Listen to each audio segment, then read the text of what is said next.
చూసారు కదండి, నేనైతే మజ్జిగ చారు చేశానండి. చాలా టేస్ట్గా ఉంటుంది. ఇలా చేసుకున్నారంటే నేను చేసే విధానంలో నేను ఎలా చేశాననేది చూపిస్తాను, చూసేయండి.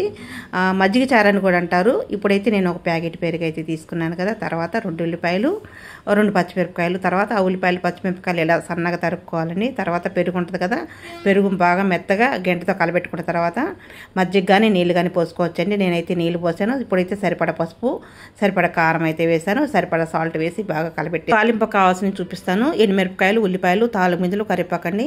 ఇప్పుడు గిన్నె పొయ్యి మీద పెట్టుకుని సరిపడా నూనె వేసుకున్న తర్వాత నూనె వేడెక్కాక తాలింపు పెట్టుకుని అయితే ఇలా నూనెలో వేసేసుకోవాలి. దోరగా తాలింపు వేగిన తర్వాత ముందుగా ఉల్లిపాయలు వేసుకోవాలి, తర్వాత పచ్చిమిరపకాయలు వేసుకోవాలి.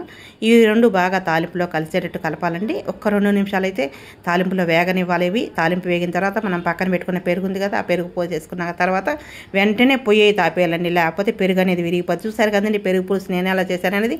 మీకు నచ్చితే లైక్ చేయండి, సపోర్ట్ చేయండి, సబ్స్క్రైబ్ చేయండి.